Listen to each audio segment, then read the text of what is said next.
Cavs and Celtics finally completed a deal. They finalized their deal.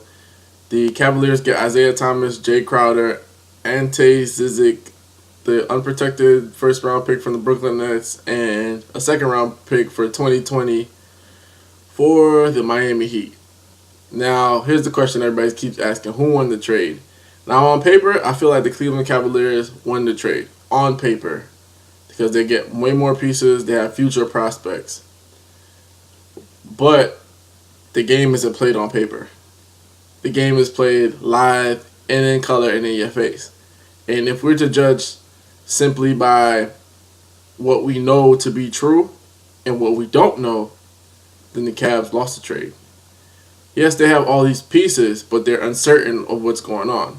The Cavs are uncertain about Isaiah Thomas' health. They're uncertain if LeBron James is going to stay in Cleveland. They're uncertain if that number one pick next year, if that number one pick is going to be Marvin Bagley, or if they're going to be a bust or not. They're uncertain if the Brooklyn Nets might play well this season, don't tank, and then that number one pick turns into like a first round 12 pick. So that's another thing. They're uncertain about the 2020 pick. There are so many things that they're uncertain about that this trade to give up Kyrie Irving, which is a certainty. You know what you're going to get from Kyrie Irving. You know you're going to get 25 to 30 points a night. You know you're going to get a guy that can run your offense.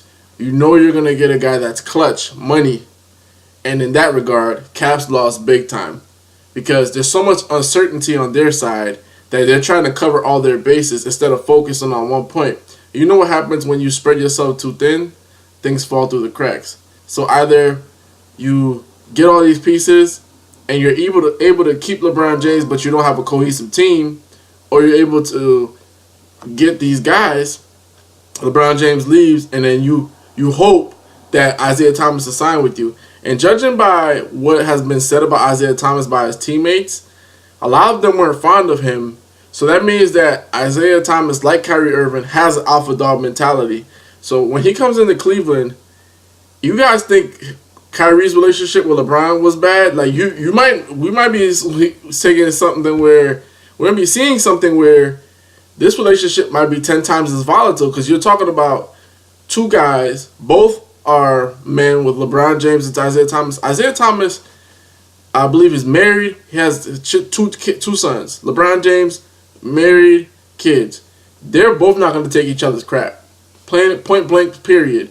So you guys think Kyrie was bad? At least Kyrie did things in private. Like Isaiah Thomas openly had disagreements with all of his teammates and stuff like that. A lot of them weren't fond of him, which I found surprising. But hey, it's not hard to see sometimes. Sometimes guys, they don't take crap, and that's one guy, that Isaiah Thomas. And like another thing Cleveland's uncertain about is this: can you coerce or can you convince Isaiah Thomas to stay with the Cleveland Cavaliers if LeBron James leaves? Just because you offer him max money doesn't mean he might want to stay with you guys. Cleveland franchise has been one of the worst run franchises in a long time. David Griffin was like their only saving light. He's gone, and if LeBron's gone, Isaiah Thomas is not going to want to stay there. So then what you say, oh, we're going to build with pieces, etc., etc. So this, in terms of on paper, Cavs did great. They did awesome. Like, got 5 pieces, But sometimes, and, I've always been told this, quality always beats quantity. Quality over quantity. And that's the thing you got to realize. Would you like to have a nice Ferrari that runs very well, always, is always tuned up, really nice, revving to go, always to go?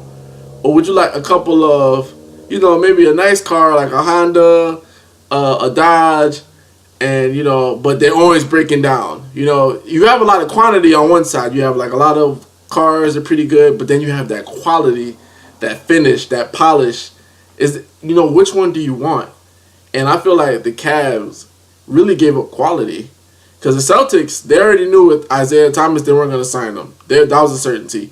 They already knew with Jay Crowder, he is what he is. He's a defensive player, but sometimes he could be anemic offensively. Yes, he can hit the 3-ball, but Jay Crowder has been inconsistent. Everybody keeps bringing up his defense like Devin Booker didn't score 70 on his head.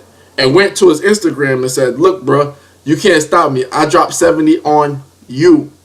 So, that being said, Boston knows everything they're going to get. Playoff time, they're going to get a killer. They're going to get a monster.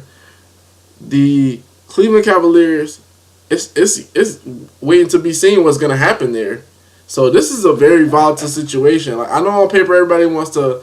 I guess Cavs fans want to comfort themselves and saying, we did a lot. We got a lot of pieces.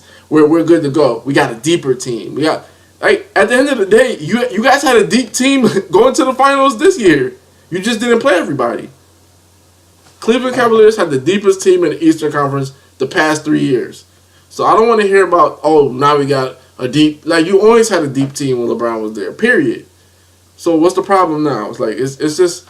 Depth doesn't necessarily mean you're going to win. Celtics had a lot of depth, and the Cavs steamrolled them.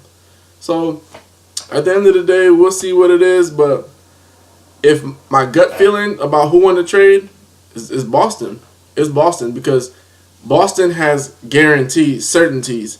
Cavaliers have too many uncertainties, especially with the players they're bringing in, especially with LeBron James. LeBron James not committing. It's just way too many uncertainties. Even if you have nice pieces or whatever, nice pieces don't win you championships. Talent and cream rising to the top is what wins you championships. And last time I checked, Kyrie Irving is that cream that rose to the top. Game 7, hit a big 3. This is Vlad from Hoops Junction, where Hoops meets Hoopla. Peace.